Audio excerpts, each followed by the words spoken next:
So, ladies and gentlemen, welcome back to Eazy Conversations. Thanks a lot to everyone who listened to the last episode featuring the homie Matt and I. Hope you enjoyed listening to us complete our versus battle of the Christopher Nolan and Denis Villeneuve filmography going toe to toe. It was a lot of fun to do with you, Matt. A lot of feedback on that episode. There's a controversy around which movies won in what round. Always interesting to hear the different opinions from the people, so keep that coming. Always love to hear from you all. So now for episode 185 of Eazy Conversations. I'm extremely excited, of course, to be back in the studio virtually with the homie Matt. Say what's up to the people. What's going on, everybody? Hope you're having a great day right now. I sure did, Eric. I went golfing this morning, did my whole grass, like my lawn's done, and now we're gonna be talking about my favorite franchise of all time. So it's been a great day. It's gonna be even better. I'm glad everyone liked the last episode. Definitely something we're gonna revisit. But no, very excited for what we're about to do, Eric. So why don't you let everyone know specifically what we're gonna be talking about today? Absolutely. For this one, we're going to be going over like you said, one of our both favorite franchises, Star Wars universe, specifically diving into the last two pieces of content that it's produced for us. So both the Maul Shadow Lord TV show and the long-anticipated Mandalorian and Grogu movie, following up on the last season of the show, The Mandalorian, which it started in 2019 and then had its last season in 2023. So a little hiatus in between when we've seen Mando, and it was really fun to get back into that world. And then, of course, Maul. Those of you who don't know by now, the character you once thought was dead in Phantom Menace has been alive and well for quite some time now, and they finally decided to give him his own show after gathering a cult following through the Star Wars Clone Wars and Star Wars Rebels animated shows, which is where they brought him back to life, of course. Had a quick cup of tea in the Solo movie, but mostly really is known in the animated realm. So we're going to start off by talking about the Maul show and then get into Mandalorian. So I'm going to have some timestamps for this episode where you could skip ahead if you've not seen the Maul show and only the Mandalorian movie, and then of course vice versa, just maybe stop listening because we will be spoiling both these products. So start off with Maul. Matt, what are your thoughts on the show in general, its first season, and just anticipation going into it and how it kind of delivered for you? My anticipation going into it was I was super excited because Darth Maul is a character I've loved ever since as a young kid watching The Phantom Menace, and he ignites his double lightsaber in front of Qui-Gon and Obi-Wan in that hallway, and it's epic. Like that, The Phantom Menace is epic because of Darth Maul and the showdown at the end of the Duel of the Fates. Ever since that, we wanted more of him, Eric. I know you feel the same way. And then seeing him in Clone Wars and Rebels, it's awesome. He's such a charismatic character. So when they announced the show, I was super excited. My overall thoughts are I actually love this TV show. It was super well paced, not a dull episode or moment. Really cool action and intrigue, and like always something to move the story along. It didn't feel stagnant at all. So great characters, great action, great intrigue and story, and visually too, but I'll get into that later. Eric, what are your overall thoughts on the show before I continue? Same here, same page, honestly. From episode 1, loved the show. Just the vibe, and we've, as fans of the Star Wars animated medium as well, we knew that we were going to get some top-notch quality here, where it's been some of the best content that Star Wars has put out ever is in this realm through Clone Wars and Rebels, and we're hoping that Maul Shadow Lord continued on with that trend, and through one season it absolutely did.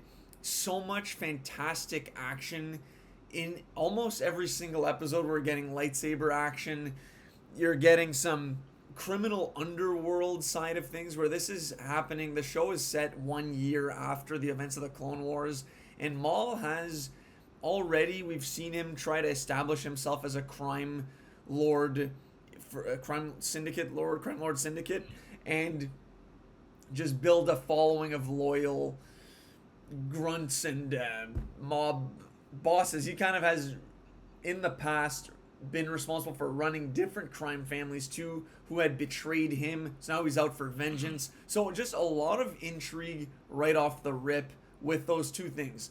Unbelievable character and martial arts weapon in Darth Maul, and then you mix in the criminal mafia mobster angle. It's just a recipe for success in both our books, following a villain, which in general we're both prone to kind of rooting for villains. This is a show where they make it pretty easy to root for the villain in that he's your main character and your protagonist in a sense. But what I do like that they've done with this show is that they have not done what so many other franchises and even within Star Wars has done and made Maul into a good guy. It's called Shadow Lord for a reason. He ain't a good guy, but he's our main character we're following, and I love that they presented it that way. So just a lot of initial thoughts on that, but that's what where I'm at with this show to start. Super well said, Eric. Like, they don't paint him like we cheer for him. Like, I love the character, but yeah, he's murdering people and just ruthlessly doing his executing his will. And I thought that what was cool about the show is we're like following 3 point of views, which kept it like really quick pace. Like, we're following not only Maul and his band, including the Mandos and his two like the same race that he is. I forget their name, but yeah, his two like brothers, or cousins. And then, but we're also following law enforcement with Captain Lawson and Two Boots, the robot, in that little police headquarter like atmosphere. And then we're following fallen Jedi Master, or in hiding, and his Padawan Devin and Master Daki. Master Daki. So that's really cool. Like, jumping back and forth between all those storylines is what kept the show super fresh and quick pace and never a dull moment. I liked all the policing stuff because it tied into it. Like, it was all tying together perfectly, just like any cop and criminal show. This was super well done. This is like something you would see on cable TV 20 years ago, but done through a Star Wars lens in a futuristic city. But it's all the same formulaic stuff you see, trying to organize criminal meets, trying to like catch them in the act, failing, doing espionage, counter espionage, like tricking people, kidnapping people, trying to trick the other crime. It was really, really fun to see, but through a Star Wars medium. And what I thought maybe the biggest strength of the show was the visuals of just the city in the background, and a lot of establishing shots, like the faraway shots, were almost like a painting. It was super beautiful, like film noir-esque. And it really set the mood and tone of the show, which was fantastic. You had the dark alleyways at night and like the underbelly of the city, and where Maul does his meetups and the criminals lurk. And then you have like the daytime with the cop headquarters. And I thought visually everything looked perfect, Eric. And I want you to agree with me if you want. Like, I want your thoughts right now, actually. Like, the visuals, are you in agreement with me? Oh yeah, the visuals are definitely a standout. The animation style is slightly different than what we've seen in Clone Wars and Rebels, ever so slightly, but it had its own unique flair. And to me, it gave me kind of a Gotham Dark Knight underworld vibe, like Blade Runner 2049, which I'm obviously just fresh off of. And Mario Kart players will know it also was giving Neo Bowser City vibes as well. So just throwing that in there for the Nintendoites out there. So overall, just like always, I don't know if it ever actually was raining, but it felt like it was perpetually raining on that planet. It just had that vibe the entire time. I feel like the entire season, other than Riley's lacrosse-esque sporting events, was taking place at nighttime. We were rarely seeing any action in the daytime, and it was much more fitting. Again, it's called Shadow Lord. Activity's always happening at night here when the light is dimmest. So I loved how everything was presented, taken care of. The battle scenes, the lightsabers in the dark too, always stood out. Like when there's a few scenes really where Maul is kind of hiding in the shadows and kind of taunting and trying to lure Devin onto his side. Again, just the red lightsaber being ignited in a dark room just popped every single time. So, and again, a lot of red on red with the Inquisitors too. Obviously, we're gonna get there, but that fight scene, episode 9, unbelievable stuff. Just as honestly, I don't even know if we have enough time to really go over every single thing that we liked in this show because everything hit for me. Nothing was amiss. Right. The 3 different stories I loved, with the points of view, I mean. And I was a fan of Captain Lawson, to kind of switch gears a little bit there with his policing angle. And another thing this show did that I've been vocal on that I love is having our de facto good guy and bad guy kind of work together for a greater cause or against a greater enemy, right? Where Lawson is technically the good guy, but he's chasing Maul, who is the one we're really following and rooting for as someone we're familiar with. But Lawson is kind of the guy you should be rooting for, a la John Hamm in The Town.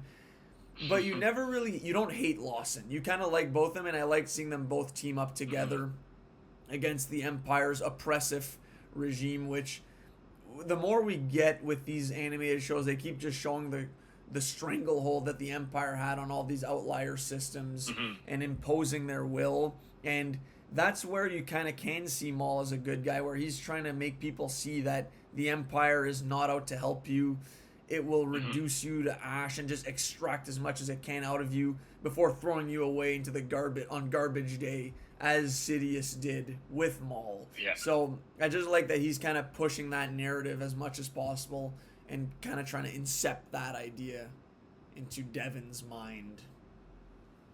Very well said, Eric. Who has more a chip on his shoulder than Maul against the Emperor, right? Like, he was discarded.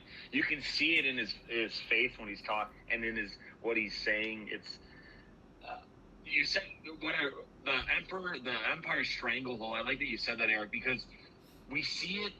To me, it's Andor and the animated shows where we see the most of what's going on in the background of, like, our hero characters, for lack of a better word, for, like, our main, like, the movies and the other live action shows. Like, we get to see the background of, we get to see, like, the minutia of, like, how everything operates in the background. Like, just the Emperor, the Empire's officers coming in the police headquarters and taking control and being, like, very ruthless, a la, like, you know, like, almost like the Third Reich during World War II. Like, they immediately take control of everything, and captains and officers go missing, and it's like you have no say.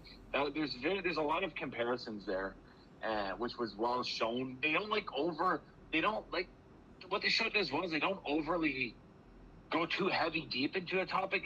They keep it light but just heavy enough. They play that they balance the heaviness with the lightness really well, where it's not super depressing and gloomy, but it's there and important nonetheless.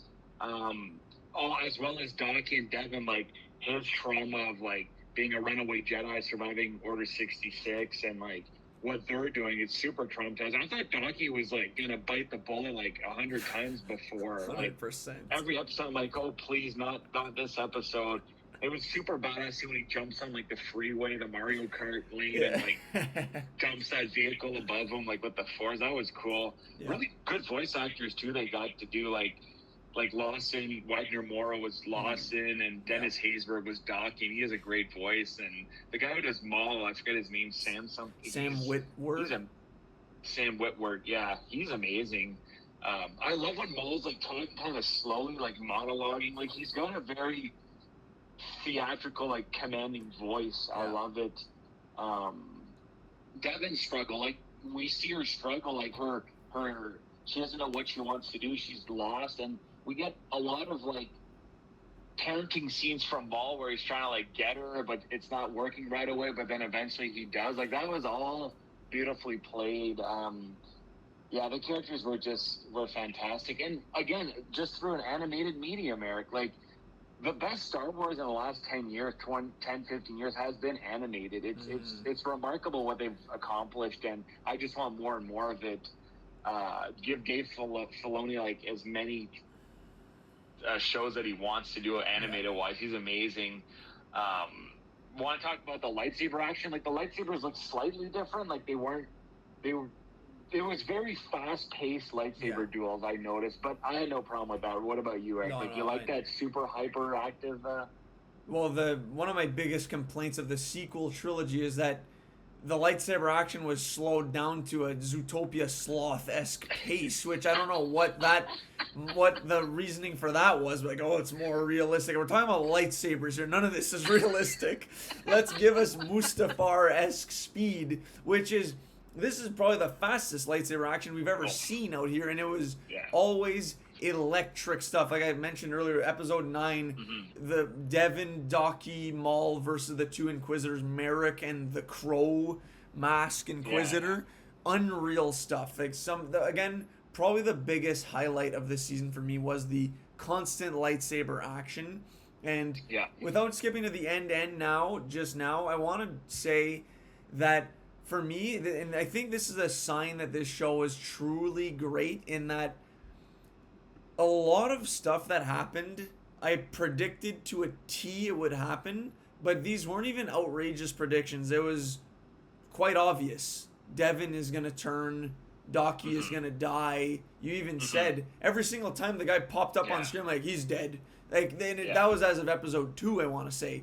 You knew these things were going to happen, but it still hit when it did. And that's a sign that, albeit somewhat predictable, the way they went about presenting that and building up to these things was so earned and made you feel things watching that you just couldn't help but be sad, happy, angry, all at once. Masterclass in execution for this show. And again, it's not to just throw a cheap shot here at the Acolyte, but it is right there where the turn for, forget the character's name now, at the end, Asha, Oshi, something like that. When she turns, it's pretty predictable too, but it's completely unearned. You don't give a shit that she turns. Whereas here, you truly do. And again, the way it happens, you feel bad for Devin that she kind of makes that decision and goes down that path because of how it all went down. So that's another thing I want to really highlight here, in that execution A+ on this show. And yeah, Dave Filoni, mastermind in the animated realm for sure. And Sam Witwer, he's the next guy up in my opinion in what he's done for Maul. So lightsaber action, always awesome. I love the Inquisitors. Again, they work so much better in the animated medium. They, maybe you see them come back again in live action down the road, but in Kenobi, they weren't the best characters I found, whereas these ones, Merrick, unreal character. I mean, there's no personality there. He's just kind of like, oh man, I'm forgetting the guy's name. They're in Spider-Man Into the Spider-Verse, the uncle. Prowler. He kind of reminded me of him, the Prowler. And then, the Crow Beak guy, great Inquisitor too. And so, no, lightsaber action, highlight of the season for me for sure. But there were others as well. And I do, while we're on the topic of Devin, I want to know what your thoughts on her were. At first, I kind of thought, and especially when she gets fighting, speaking of fighting styles, Ahsoka, like a Temu Ahsoka, no-name brand. But I did like her character a lot, honestly, where she's got conflict within, which I forget now if it was really fleshed out as to why Maul saw her as a candidate to turn. He felt there was some anger there already. And then Docky, it's kind of like the devil and the angel on your shoulder, right? You just know Docky's fighting a losing battle, but he's trying. And all he needed was a little push, or all she needed was a little push to embrace her inner darkness. But yeah, what were your thoughts on Devin in general? I'll get to Devin, but I want to reiterate, you said a lot of good things, Eric, and the mark of a good show is, or a movie and a show is, you know what's going to happen, but it's still great because they did it so well. And that was your first point you just made with, you predicted the stuff, but it was done so well, it didn't matter. It was so well done. It's extremely satisfying, and that's why the show's great. 2, the Inquisitors. I'm glad that Inquisitors are actually super strong, and they don't die. Like they make it, like I thought they were going to perish many times. I'm like, oh no, these guys know how to fight. They're not scared. They don't back down. They're very ruthless. That was fun to watch. Agreed. Now I'm trying to remember if they do make it out of the last episode, but I'm pretty sure they do. Yeah, they do. Oh, okay. Thank you. Okay, now Devin. Yes, I think First of all, I like the Devin character is cool. She's a Twi'lek. We've seen that race many times. Very cool characters. Um, she's got both sides in her, like good and bad. Like just even at the beginning with the not shoplifting, but like True. stealing the fruit, and Jockey like questioning her and saying no, like we can't resort to this. But right there is seeds of like I need to do what I have to do. Good call. Maul definitely sensed pissed off Devin, like her rage. He definitely sensed that, and he just needed to unleash it. He didn't even have to he knows it's there. I love their dynamic. The whole show is awesome. And then at the end we get the final all right, now she's pissed off, but then he has to rein her in. Also, she's a pretty good lightsaber duelist. I was impressed with her skills. I was like, oh shit, okay. There's a lot of cool, the lightsaber action was 10 out of 10 in this show, especially in episodes 9 and 10, but we'll save that for us wrapping up the show, because that was definitely the highlight. Oh, yeah. But no, Devin was a great character. A lot of good, decent side characters, even that little annoying robot, which I didn't even find that annoying, but that was a little humor there. Yeah. Maybe slightly annoying. I think and that was for the kids. It reminded me of the Transformer, the spy droid in Transformers. I don't know if you remember the one that infiltrates Air Force One. It reminded me exactly of that thing.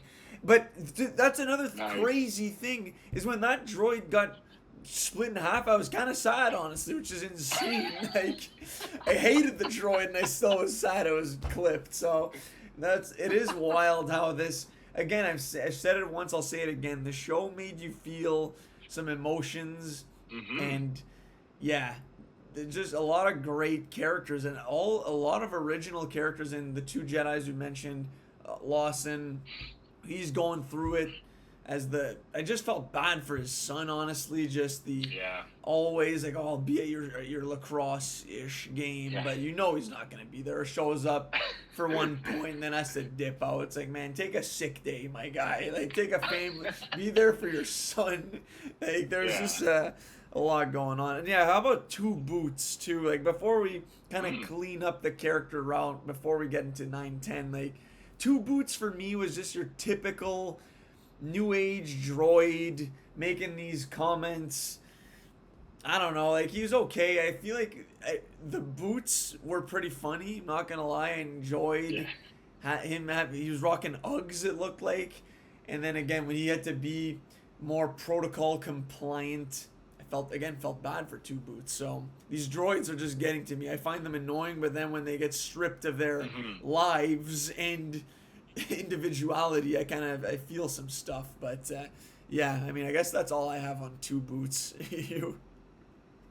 I like Two Boots because it reminds me of George Lucas wants that in there in his stuff, going back to C-3PO, and Two Boots just reminded me of K2 and C-3PO, where he's there, he's going to do funny things, but he did some stuff relevant to the story, to advance the story. He's not just there to make us laugh. And he was there to move the story along. He said a lot of stuff reminding the viewer what the plot was. Well, the Empire is going to come. We have to call this is going to happen. He's there for foreshadowing stuff and to help out. And he's Lawson's partner. They just happened to make him a robot, which is fine by me. So basically, same with Vario. Go ahead, Eric. I was just gonna say the last thing on Two Boots. If you're a David Lynch super fan, you absolutely despise Two Boots and his exposition. But that's it. Fair. But Vario. Also, Vario, the little the gangster who has a silver tongue, he can talk his way out of anything, and he has 9 lives, and I didn't mind him after a while, but I do seeing the gangster crime syndicates in the Star Wars universe, the Pikes. Agreed. We had Vario's crew and that other guy's crew that got all annihilated. I like that aspect. And you can see why Vario got to where he was, because he can talk his way out of anything, and he is smart, so I didn't mind his character, just a tag along. Same with the Mandos and the all of Maul's Maul's cousins. They were fine. Not too much of them, but enough to be they're there and they have their own feelings and thoughts too, right? But they didn't overexpose. They didn't overdo it with showing them too much, but I didn't mind their presence at all. What about you, Eric? Yeah, honestly, the crew, very mediocre in my opinion. They're cool for muscle purposes. Like the one that wielded the minigun, it looked like a turret almost. He was cool. Yeah. You knew there were going to be casualties there, and I think both of them died. Yeah. One of them was a sacrificial kill, which that was a great moment in episode 9. Then the other one got killed by the Inquisitors. And the Mando woman, Rook, I want to say is her name. Yeah. She was all right. No strong feelings towards her. And then, yeah, Vario was good, but him too, quite a few times I thought he was a goner. I'm kind of glad he's still around, because with him you never know, right? Is he going to backstab Maul? Is Maul going to throw him to the wolves kind of thing? So I do like that they keep you guessing with him, and maybe that's a future season's character that now with Dryden Vaz coming into the mix, there are going to be talks of an alliance there. We kind of know that Vaz answers to Maul in Solo, so maybe Vario tries to make a play in alliance with Vaz, who then remains loyal to Maul, and that's how he gets clipped. Just throwing this prediction here off the top, but I feel like there's good potential with Vario for backroom activity and shady back deals of that ilk. So yeah, I love that world, that whole backstabbing criminal underworld is awesome. Yes. And in the Star Wars universe even more so. All right, let's get to the finale. Let's get to the finale. Oh yeah. I did not expect to see Darth Vader in the Small Shadow Lord show. And Eric, just my initial reaction when he appeared, well, when they mentioned, like, he's waiting for them, I'm like, no. Yeah. And I got my wish. What was your immediate thought when they said, like, he's waiting for them? So that was where my mind went right away. I'm like, it has to be Vader. I didn't see it coming at all, but that's what I thought, in that Vader commands the Inquisitors. Yeah. You know this if you know your Star Wars lore. So I also thought for a split second Emperor, but that seemed absurd. Palps only rolls up when it's a true matter of life and death. This is a perfect Vader opportunity. The long build up, the fog, it looked like we're in Dagobah again, honestly, where they were kind of just waiting there for him. And then when you hear that, I don't know if that was any good, but that was good. Insane chills at the end of episode 9, which already was, like, I cite that as probably the best episode of the show, honestly. Generational fight scene, collaboration with villains and heroes and all that. Unreal stuff. But Vader was the cherry on top. And there was an instant next episode must watch. And then the fight scenes where, again, we've had so few of these glimpses of prime Vader. We've seen a bit of him in Rebels with the Twilight Apprentice episodes. And then obviously the Rogue One hallway scene, which those poor rebels never stood a damn chance. Now we're going toe-to-toe with Maul and Co., who are formidable opponents for Vader. But you just saw the brute strength of this, like, one of the best villains of all time.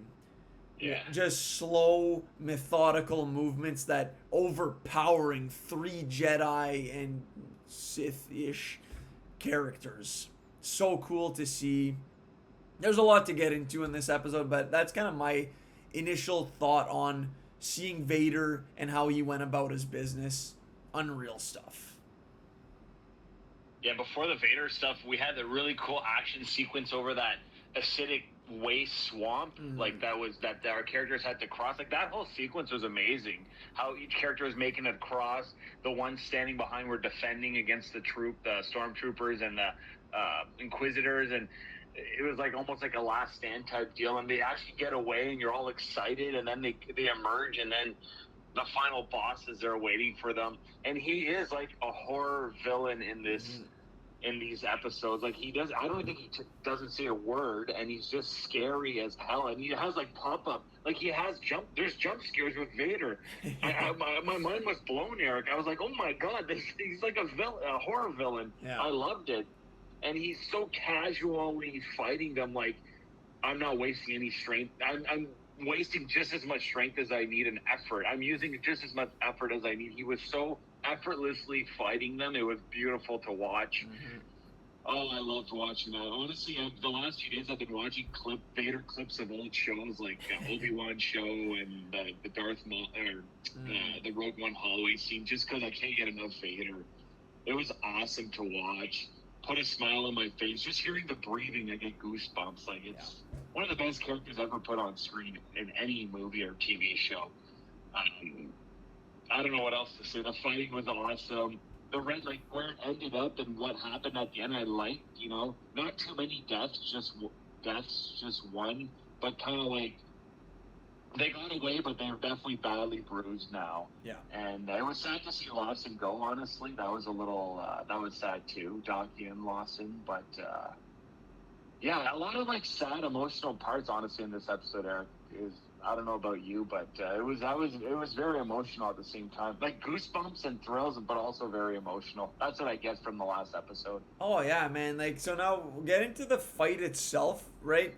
Docky, Maul, and Devin versus Vader, and obviously the Inquisitors jumped in there too, so they had to split up as groups, and it really became a Docky who is against his will in a sense, reluctantly teaming up with Maul, and like, if we take them together, we have a better chance. Let's collaborate together.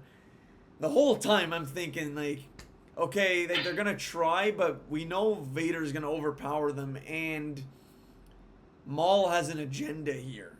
He wants your apprentice, Docky.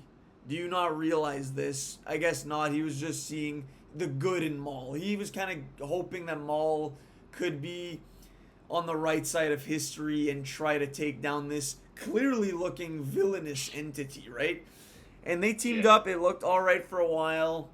But then the second that Maul kind of scurried away, and he realized, like, yeah, we can't beat this unit.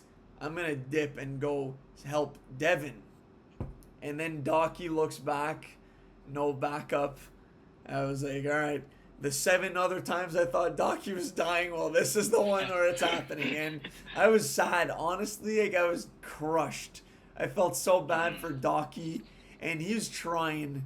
It was sad to watch, honestly. It was like again, I'll use Walmart brand Yoda jumping around here, trying his best, but he can't beat Vader. If Maul and Docky couldn't beat Vader together, no chance this small thing is taking him down.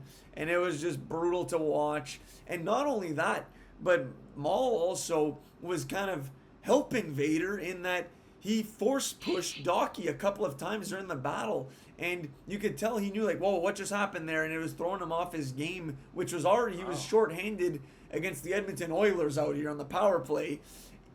No hope for the poor man. And now you said Lawson dead? I don't think so, because Lawson saw Maul force push Docky into Vader. They made a point of showing from Lawson's point of view this sequence happening. He sees it. You don't see Lawson die. I think it's another one of those cases of no one's ever really dead in Star Wars, right? So Docky's dead as hell. Like, he's gone. Yeah. But Lawson, I'm not convinced. So okay. All that to say, I think that's gonna come back later to make Devin turn back on the good side. Hopefully, anyways. But yeah, that's kind of my take on the events of episode 10 specifically, where so much gold happened.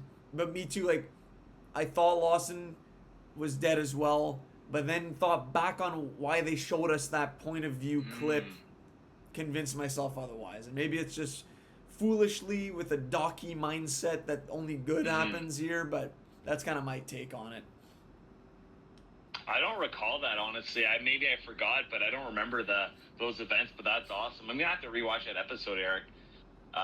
Maybe it's been too long. I love too the Devin, like the rageful Devin, like fighting the Inquisitors, and that was awesome. Yeah. But then like pulling back at the right moment, like with Maul's help. And then Maul's leg too, like that was a big point they showed a lot, like his robotic legs, like he wasn't at his peak, okay? He wasn't at his peak. And if Donkey was just a race of alien that was just bigger, a physical advantage, the fight would be a lot different. like you said, like the Yoda Sidious fight, where Yoga's hampered by his physical limitations, which is so. I can't watch that. It's such a sad fight in Revenge of the Sith. Like if he was human sized, it'd be so much different. But enough of that. We don't want to get into a Yoda thing. Yeah, no, what a great show. Honestly, I don't know what else to say either. I was never bored. 10 episodes have never gone by so fast. Yeah. Very intriguing, cool visuals, action. Every episode, there's some action. Just was so much fun. It was like watching a peak season of the Clone Wars. Really, like super fast paced. I don't know how. This is a great show. I don't know what else to say. I absolutely loved it, Eric. Lived up to expectations and beyond, honestly. I had high expectations for this show in that, again, Clone Wars Rebels, if you'll recall, we had that ranked in S when we were talking Star Wars last year. This is one season of the show. We're on a very good start for this. I like everything that they've done in this season. It's such a... If you're not an animated Star Wars fan, I think this is probably an easy-ish one to get into. It's just one season, a lot of cool stuff, great stories, cool characters, deception, all that. It's a must-watch for both of us. Honestly, lived up to the hype and then some. Amazing show. I hope they do at least 2 more seasons. I know it's confirmed for 1 more, but I really don't want this to be an Andor where we just get 2 seasons. If it's 2 peak seasons, sure, Twin Peaks, but I do want more. I want like 3, 4, honestly. So, see where it goes. Amazing show. We've been spoiled for TV this year. Let's say that. Well said, Eric. TV's been great this year. So, I mean, I'm good on Maul. We can move over to the second part of our show now, covering our movie of the Star Wars universe that, again was anticipated for years now. Mandalorian and Grogu, they announced in, I want to say, 2024. And coming off of, in my opinion, the weakest season of Mandalorian, I'm looking forward to actually rewatching it because I feel like I was really harsh on season 3 in the past, scoffing on a few episodes when maybe the whole season wasn't that bad. But I was looking for a return to form with this movie for the Mandalorian franchise. Now, we've both seen it. You've logged it in Letterboxd. I haven't, so we haven't. Yeah. But you didn't put a number on it, which I have no idea which way you're going. I obviously know which way I'm going. But do you want to kick us off, Matt, with your kick us off. Thoughts on the movie, and then I'll do the same, and we'll get into it. Full spoilers, Mandalorian, if you haven't seen it. Yeah, full spoilers. So this movie has been a lot has been said about this movie. A lot of negative, some positive talks about the box office, and there's been a lot of distractions around this movie with like, oh, I didn't like this, or a lot of buzz around this movie, guys. Like everyone has an opinion on it. It's a Star Wars movie. As soon as it came out, it was like, oh, it's garbage or it's awesome.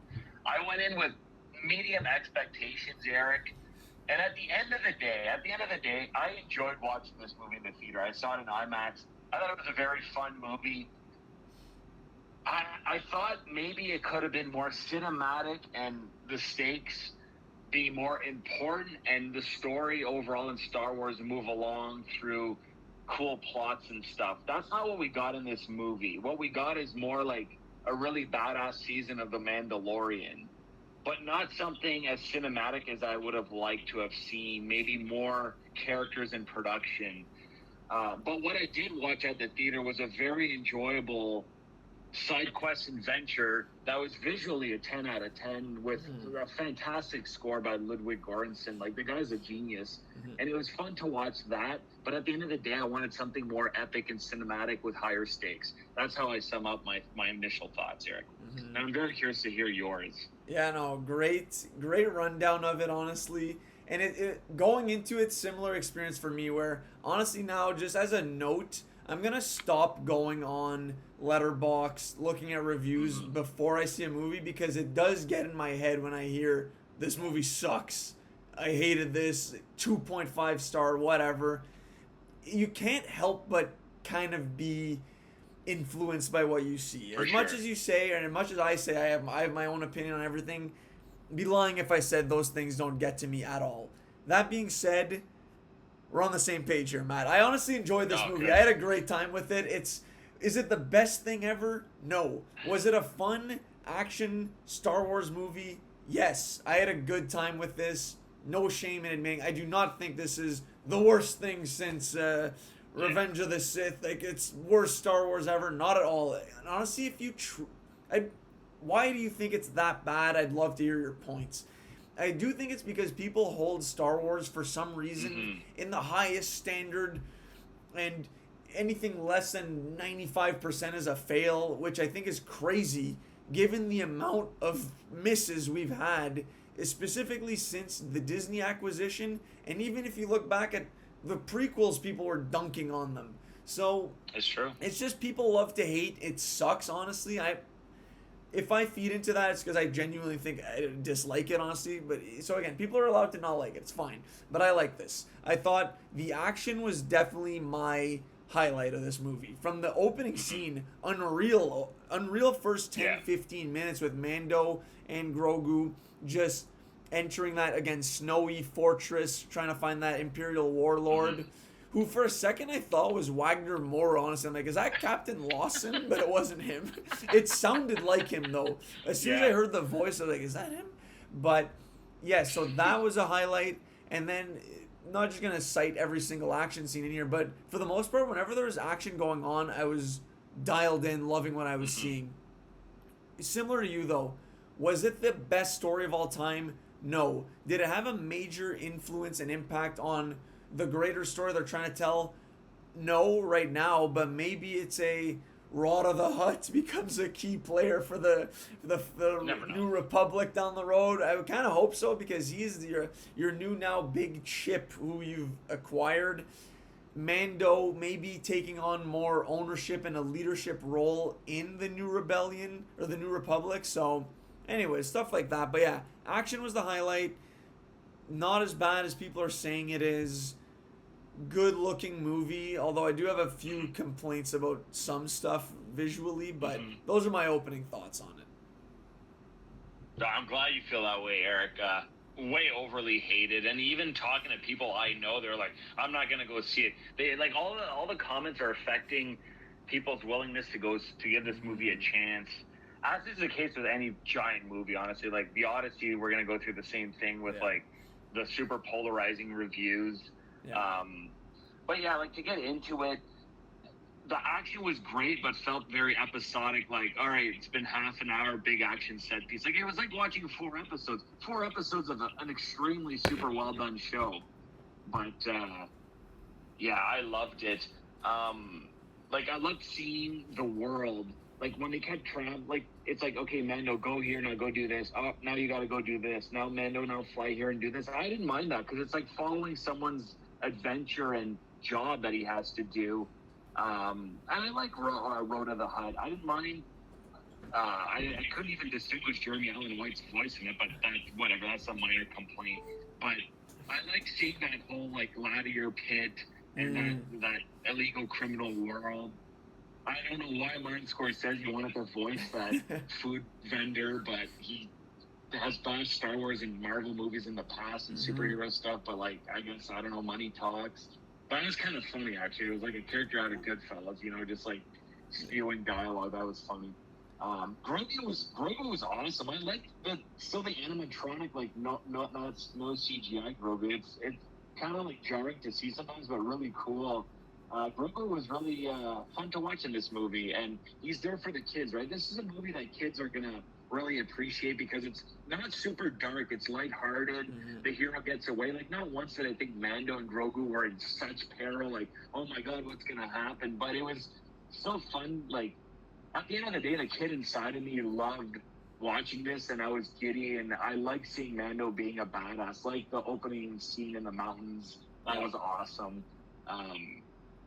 But yes, it felt like, okay, now go do this, now go do that, now go do this. Like he gets out of trouble in all instances, and it was very easy. But one highlight though is that other bounty hunter, Embo from the Clone Wars show. Like, he was cool. I like seeing a live action version of that. Cool side characters. What are your thoughts on the side characters like Rhoda and and Yeah. Embo and maybe the twins. I don't know. You go ahead. Whatever you want. Sick bounty on, like, that was another highlight for me. Was the villain was unreal. I was a big fan of him. Just finally some adversity for Mando, because I knew at some point there had to be some difficulty for him Mm-hmm. in who he was facing off with, right? Like the gladiator pit, he sure it was a lot of creatures, but he and Rhoda together got out of it relatively easily. And they even got that guy, the agent, was it Cross his name, or Coin, Janu Coin, relative. Mm-hmm. Like, they went into his mansion in and out pretty easily. So Rada was fine, honestly. I think he had some good lines about living up to expectations and trying to be your own person against what people say and think about your father, right? So that was, I enjoyed that a lot for Rada. Me too. Like, Mm-hmm. there may be little instances where the Jeremy Allen White Carmi from the Bear accent was slipping in, but really indistinguishable. Marty was obviously, you knew it was him from looking at him and then hearing him. The twins, nothing burgers for me. Like, they did nothing for me, honestly. And that's, so this will lead into one of my complaints about the movie, is that I do think the CGI for some of these characters, like the twins, for example, is absolute dog shit. Like, they looked like they were holograms. They didn't even look like they were physical Huttese creatures in the building. And honestly, I'll loop the gladiator pit in there too, where I found that a lot of those creatures did not look good, reminiscent of the troll that you see at the beginning of Elf. Like the blue troll that when they're talking about, like, oh, gnomes couldn't work there. There's trolls because they're not potty trained. Sure enough, directed by Jon Favreau, so it all made sense. But anyway, so I think that was a critique of mine. And then, like you said, that's something I've cited in The Mandalorian that I was not really crazy about, or that I'm kind of over it now, is all these side missions where go to this planet to get that piece of intel. Now go to that planet to find this guy who knows this person. I'm kind of over that, honestly. But all that being said, I was in on the ride the whole time. I wanted Rada to be free. I wanted Mando and Grogu to get coin. And honestly, speaking of side characters, huge fan of Zeb Aurelius being added into the mix. He was unreal. I just wanted more of him. He looked great, actually. I don't know if he was CGI. He must have been some CGI, but he looked good. I think they invested all their money in Zeb, because he was looking slick, great fighting style, pretty funny. Had some good lines in there. Big fan of him. I hope we see more of him down the road. But yeah, someone I don't care about ever seeing again is Sigourney Weaver's ward. Very wooden and irrelevant, exposition heavy character, honestly. She was meh at best, but you need those generals, right? Yeah, there's a lot of moments like that where it's like a lot of exposition and you're just not getting fatigued, but you're just waiting for the next cool action set piece. Zeb was like, that brought a smile to my face. I knew Mackenzie was sitting beside me, had no idea she had no idea what was going on in the entire movie, but she has no idea that this guy watched for multiple seasons on an animated show that's, like we said before, S tier. It's Star Wars Rebels is amazing. I loved seeing him right away. I'm like, oh my God, that's awesome. Like, a lot of people's complaints are, this isn't the movie a lot of people wanted. This isn't the Mando movie people wanted. And that's going to be the chief complaint in this movie, and why people are going to dismiss it, because it's like, it's a nothing movie. It's a side quest. But if you take away your expectations of what you wanted to get and then just review like what we got, it's very well made and executed pretty damn well in terms of enjoyment and action, but it's just not going to stimulate it's not intellectual or cinematic in the sense that, like, we're going to get epic moments where it's like emotional and super heartbreaking, or crazy, like, jaw-dropping, like, fights where a character might die. This isn't this movie, and maybe people were hoping for that. Maybe something like a Rogue One where I'm super invested emotionally into it, but this was more lighthearted for the younger generation of Star Wars fans, that I still enjoy, because I love Star Wars so much. but again, like I said in my intro, I would have liked to have seen it being more epic and cinematic. Um, and maybe a jump the shark moment in the movie, Eric. Let's just rip the Band-Aid off. Like the Babu Frick, like side, like Mando gets kidnapped by Embo, brought to the other planet right away. Like Grogu's like, all right, let's go get. He goes and gets help. All the little Babus, I forget what their race is called, but all the Babus come and they get on their ship and they immediately like follow and track, and that was done really fast. Let's be honest here, that was done super quick. But they're like Anzelians or something like that, right? Anzelians. Yes, you're right, Aaron. Yeah. Good call. That was but crazy. That was a little jump the shark. What did you think about that? Insane. I was kind of like, the logical pick there is Zeb. I mean, that's the problem with Grogu, is he can't communicate. That's my main gripe with him. Is he ever gonna talk? Like, fella's pushing like 55 years old at this point, still hasn't uttered his first syllable. So I don't know. It was fine. I mean, again, it's like more so geared towards the kids, right? Grogu, the scene where Mando is down and out for the count there with the snake venom in him, when he's building him that hut, which that sequence was way too long. Like that was like a 20-minute interlude here. Could have got up and stretched and got me refilled on the Myconics or something in the theater, but it was a little long. That whole sequence though, when he's building the hut, that was a nice like Dagobah callback. It's ingrained in them. It's a physiological need to build a clay hut for this race. When he pushed Grogu in, and then his helmet kind of hit the back of the hut, and then he kind of pulled him out and pushed him back in, the kids were howling of laughter in the theater, and it was honestly really fun to hear that kind of reaction from it wasn't a packed house, but pretty busy, kids just laughing. Like, that's what you want to see for a movie like this, where it's not a philosophical, it's not an enemy, right? It's a fun time, lighthearted stuff. You're gonna get your cool action scenes, but the Anzelians, like, again, maybe works for the kids too, where I think they kind of mutter lines underneath their breath, where that could be humorous for some. Obviously didn't do anything for me, but unrealistic for sure on a lot of levels with how Grogu gets around, and he's cute for sure, but like I said, I think that's my other complaint about the movie, is that sequence was way too long. And just last thing, people love to dunk on the prequels there, like I said earlier, but you compare the Gladiator fight to the Geonosian Gladiator Coliseum fight, it's, what are we doing here? You'd think that one was the one that came out in 2026, and this one came out in 2003, 2002. So let's give the prequels, specifically Attack of the Clones, some flowers here. I feel like people love to shit on that movie.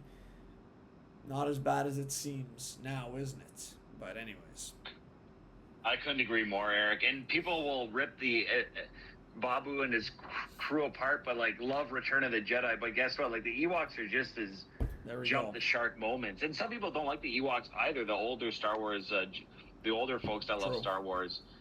There's moments like that in all 9, like the trilogy, the prequel, and the sequel trilogy. There's moments like that in all of them where you have to accept it, and that's just the way Star Wars is. There's a lot of different races and creatures, and some of the weaker ones will do wondrous things that we're like scratching our heads and wondering like, how realistic is this? It doesn't matter.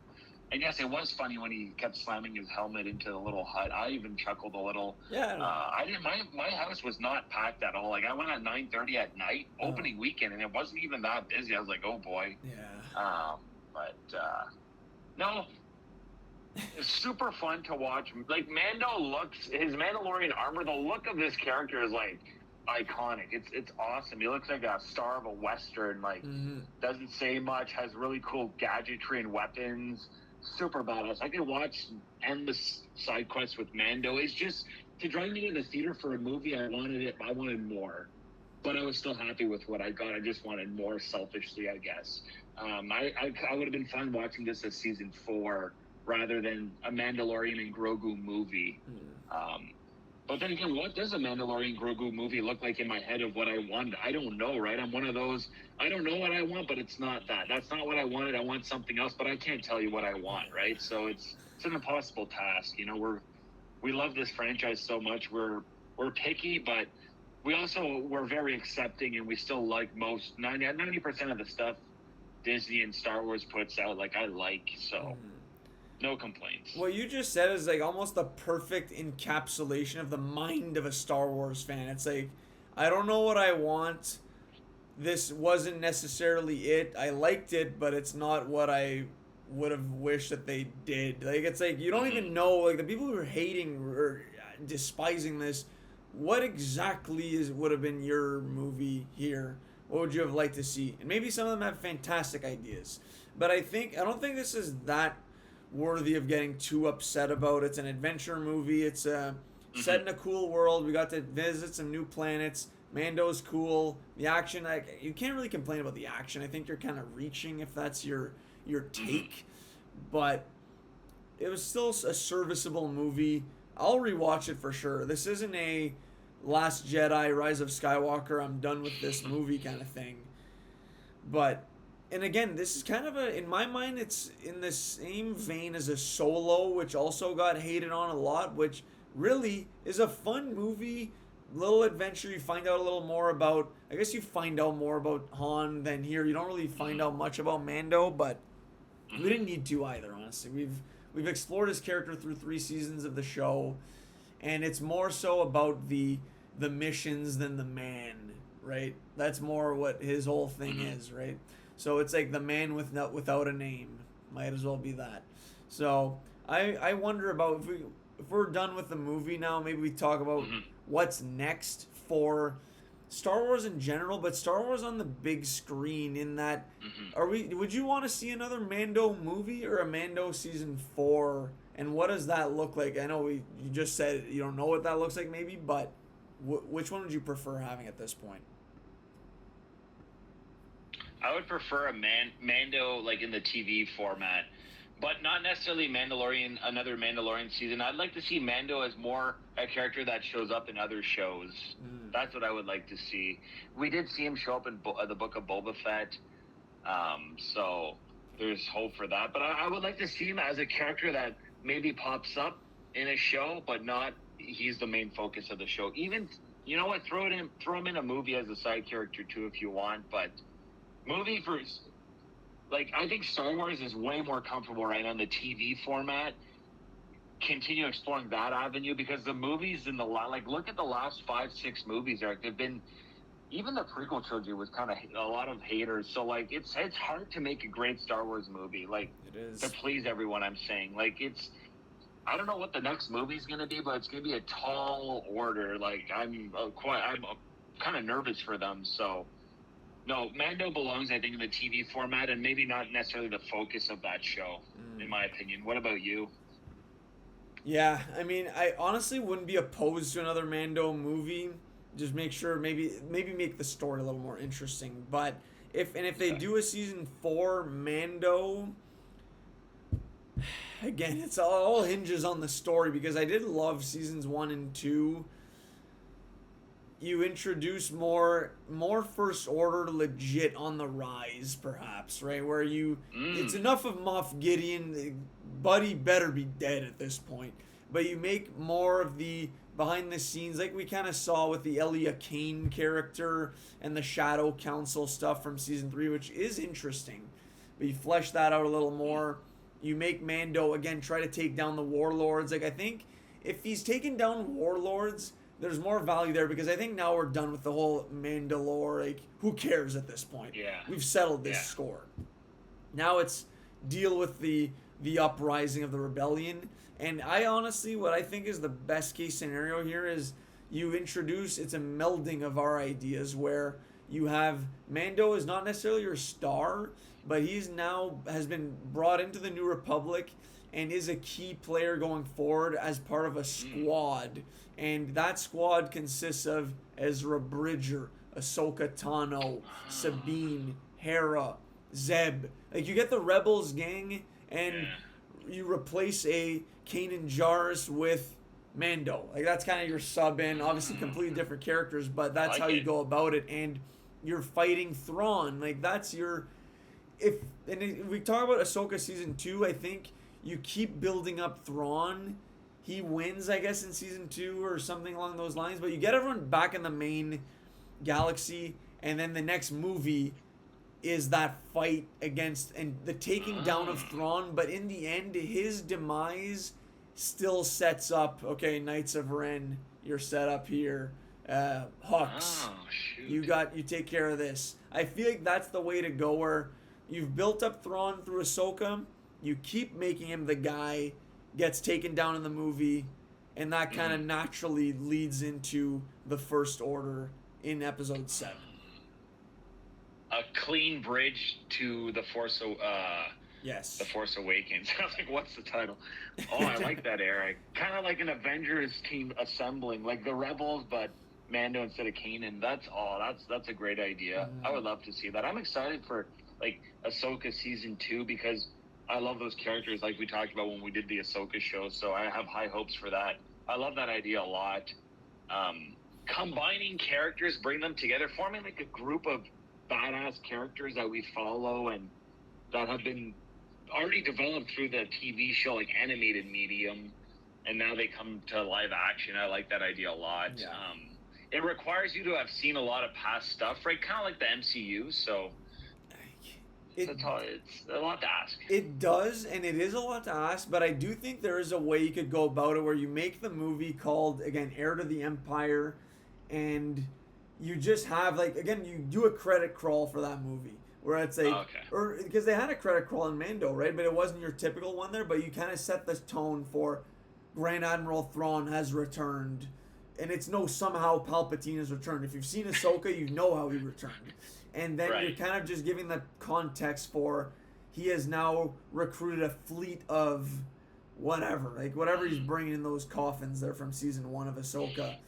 The New Republic is on its heels, but the greater players of the forces of good have united to Okay. rebel and or take down this blue alien. Anyway, something like that. I mean, this is workshop in here. Obviously, that's not the final script, but something along those lines. I think you could get away with.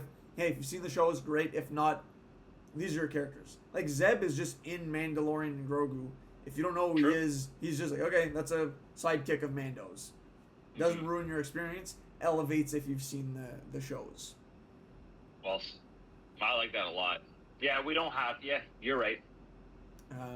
You don't have to watch. You don't have to watch the last 5 seasons of Rebels too. Yeah, no, I like that, Eric. Mhm. I like that.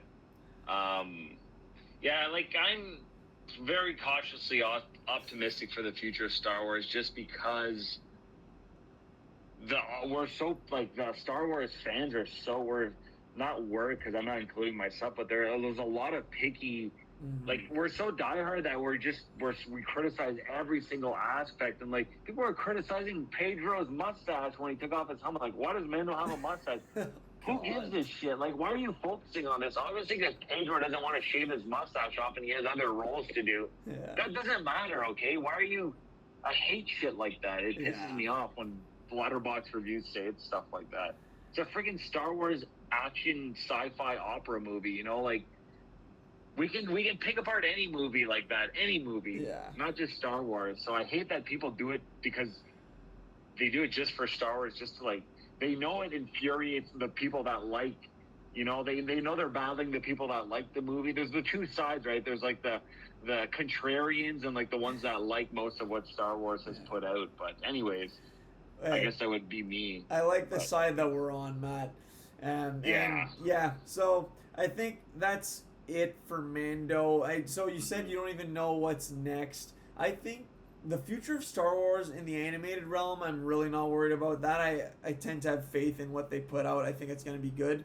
Next live action Star Wars in terms of movies is the Ryan Gosling led called Starfighter, I think is the name of the movie, and I think it's Sean Levy who's directing.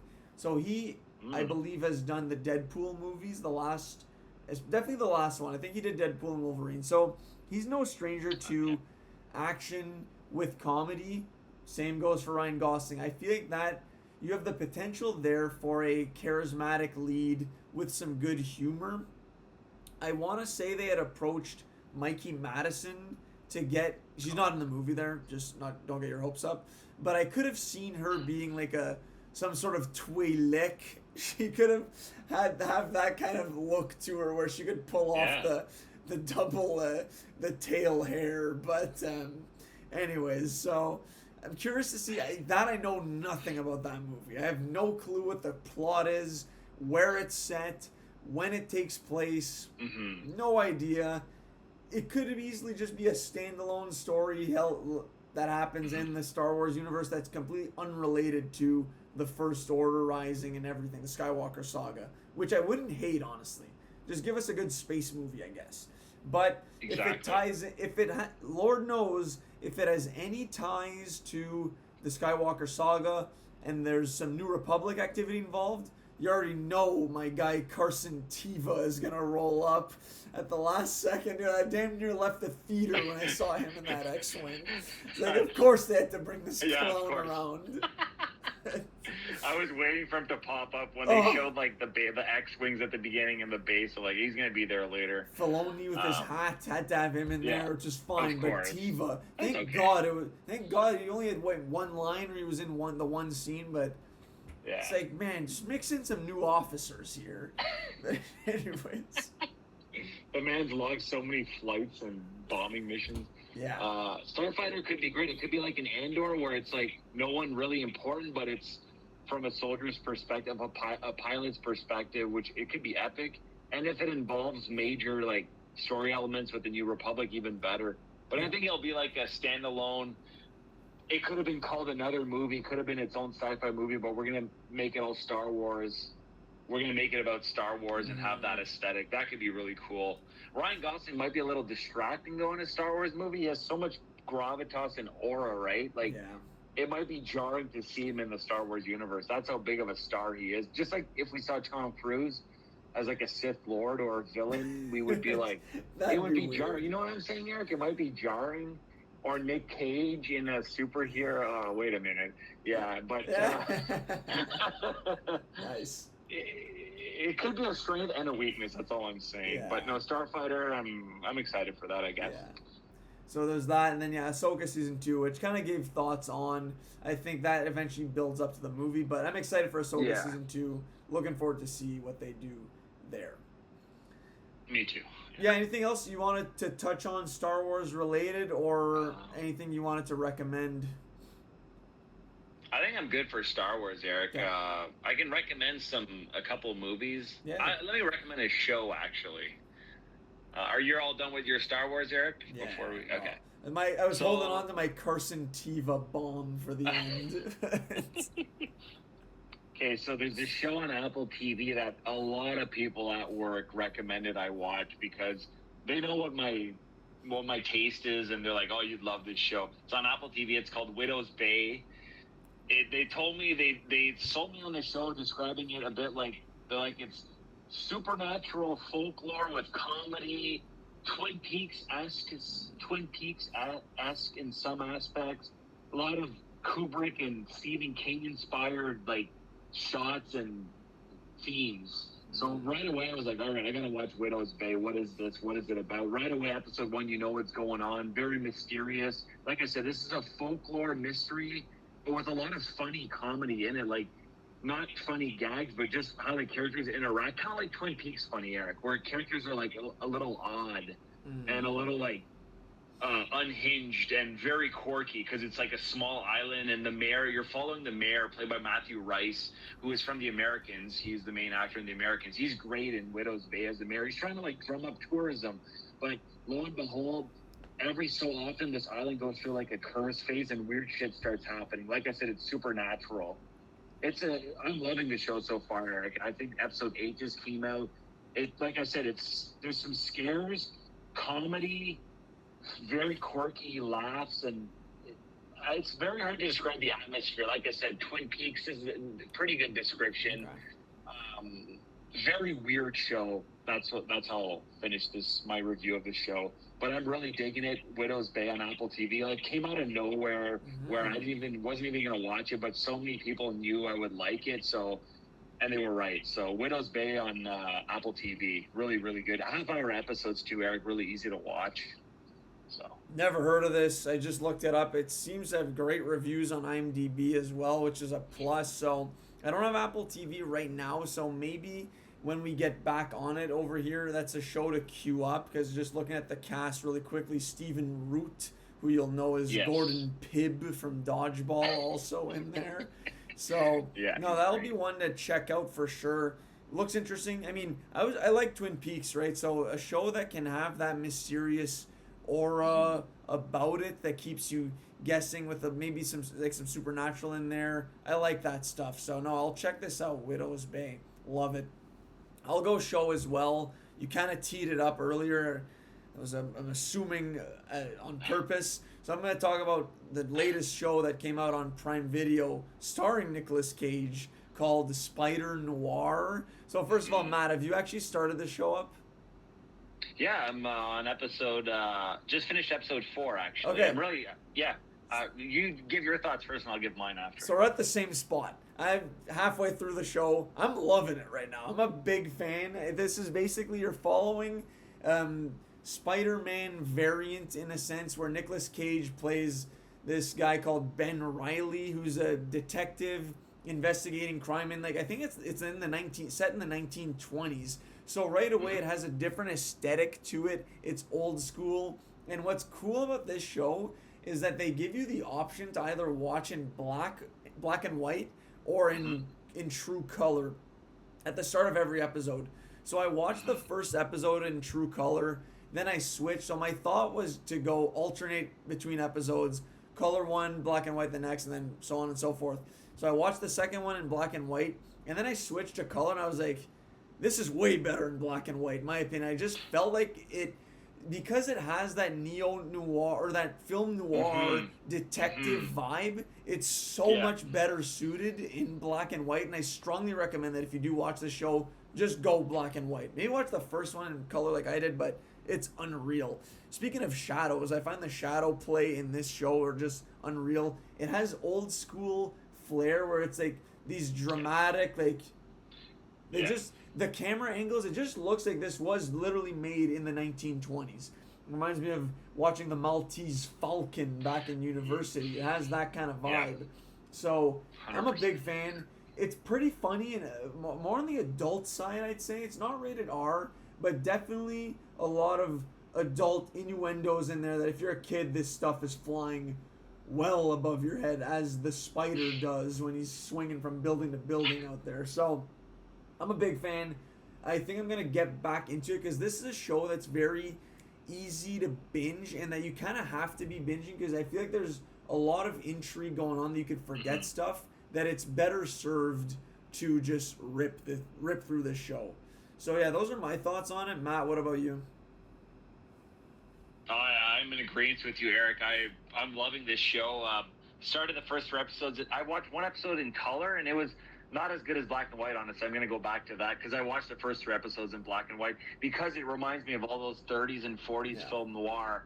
Even all those tropes and cliches that are a little campy and cheesy in the old movies, they don't shy away from them. They know what they're doing and they play to it, and it's a strength in my opinion. Even Nick Cage's acting and delivery, it's very like Humphrey Bogart-esque or those other actors that played the Private Eyes. It's great. I'm loving him in the show, honestly. I said, can we have Nick Cage in a superhero show? Yes, we can. Like, it works. Love the villain, too, Brendan Gleeson. He's great. So good. Again, very stereotypical side characters like the Dame, the henchman. It's not going to break any... It's not going to boggle your mind with, like, the complex story. It's very, like, again, formulaic and predictable, but very cool action. I did not expect this type of action, honestly. I didn't know they were going to go that route, and even having a couple other soups or other people with powers in there peppered in. We have the journalist angle. We have, even the secretary. Again, like, there's a lot of... It's fun to watch because you see that in a lot of old movies, like the the lippy secretary, and I don't know. I'm like I said, nothing wrong with the show so far. I'm really loving the homage to film noir, and then telling the Spider-Man story or Spider Noir story, and Nick Cage is very enjoyable so far thus far. So yeah, good recommendation here. Yeah, likewise. Okay, I'll talk about one more thing.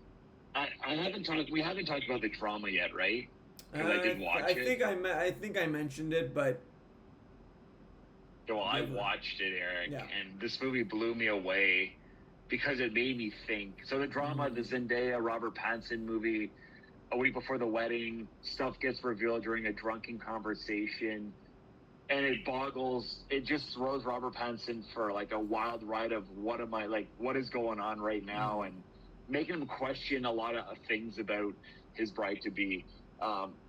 I really like this movie, Eric, and your review nailed it. The editing in the movie was so strong. Like not annoying one bit, just really well done.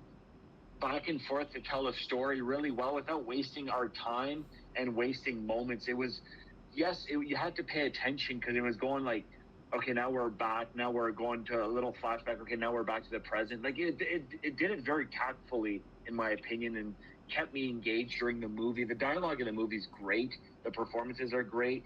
But what threw me, why I love this movie, or why I really, really enjoyed it, was I was thinking to myself, what if I was Robert Pattinson? What would I do? And this movie showed like his steps and what he was doing, and I don't know. I'm still thinking about the movie to this day, Eric. Like, I'm asking people, like, what would you do if, like, I don't want to spoil what it is, but it's a pretty hard question. I don't know. To me, it's not so black and white. There's a lot of gray in there, and you have to, like, it's very circumstantial. But what a conversation. Like, just an innocent thing said, it just throws the whole, like, that begins our movie. It just throws his whole life in disarray. It's crazy.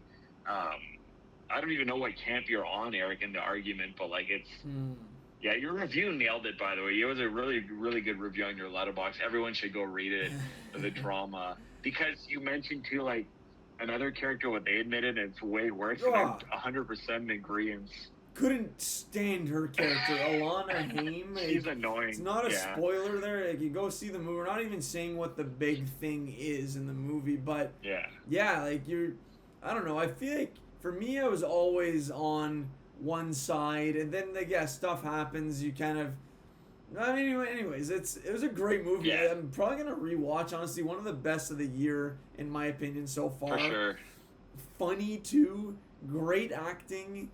Good story. I feel like they filmed the equivalent of multiple movies in here, right? They probably filmed enough to build like just a true love story of how these two people met, and only used maybe 5 minutes of that footage in the movie, which is nuts. I thought, I'll just say, I guess, the reaction was, like, I think overblown, honestly. I feel like there was enough shown and said, at least to Robert Pattinson, to show, like, this isn't me. Okay. So that's my opinion on it. But it's a crazy, crazy situation. And oh, yeah. I loved it. Yeah, it was great. You can't predict this stuff. Like, what happens in the movie, this ain't no, like, oh, I know Docky's gonna die kind of thing. Like, you can't really call this stuff. Great movie. Yeah. And, Alana Haim was the worst.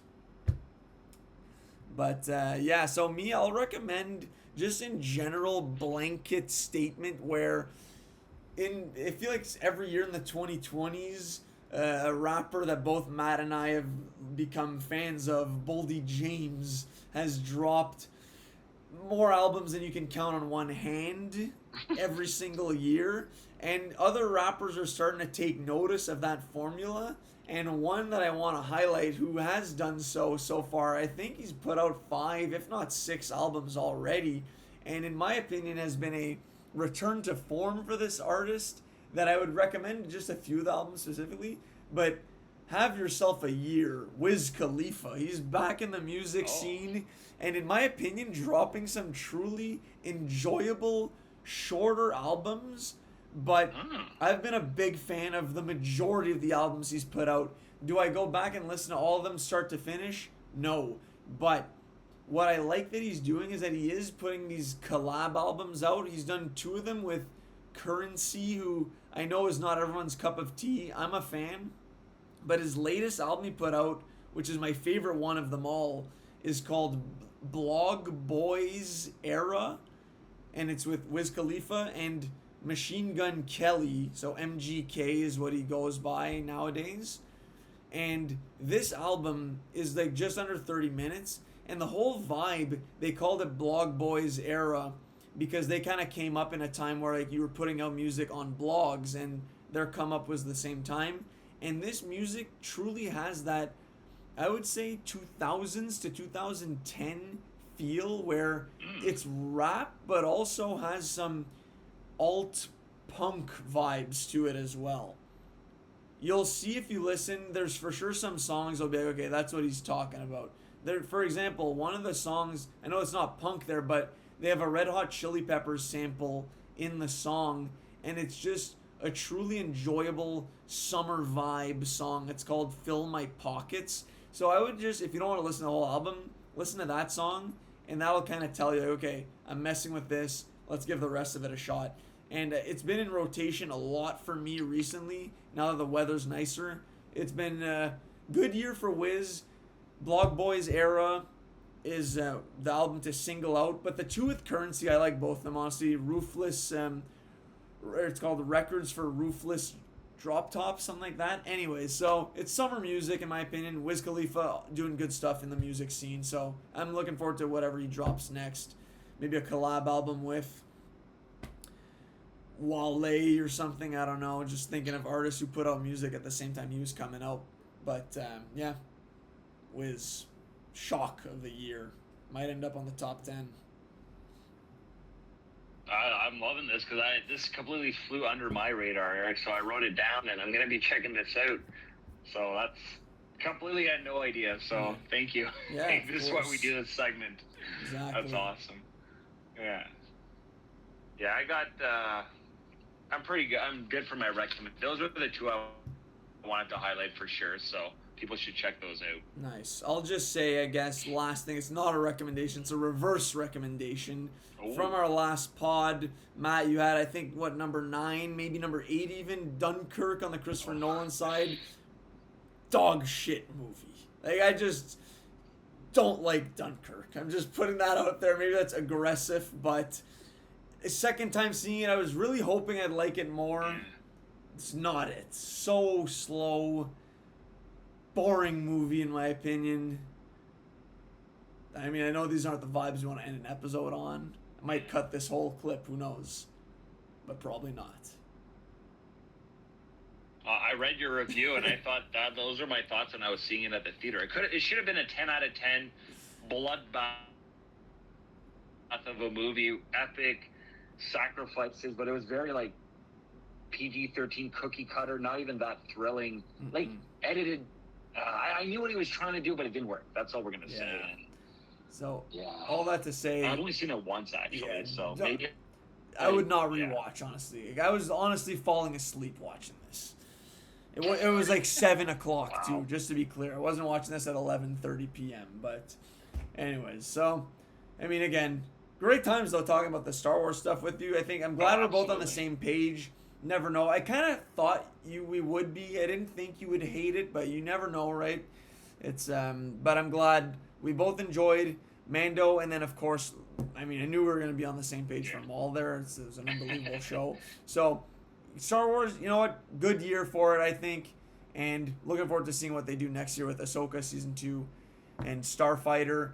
But yeah, Matt, any final notes to the listeners? Thank you, everybody, for listening to this episode. I hope you enjoyed our talk. Eric, I love talking to you about Star Wars, any Star Wars shows, TV, movies. It was awesome. You said a lot of great things, Eric. I loved it. And I hope everyone enjoyed that conversation. And thank you for listening to the podcast. Enjoy your summer right now. It's beautiful weather. And yes, thank you. Well said, Matt. So yeah, thanks a lot, everybody, for listening. Stay tuned for episodes dropping every 2 Mondays. Continue, enjoy the warm weather. Summer is here. We're in it. Let's go, Carolina. And peace.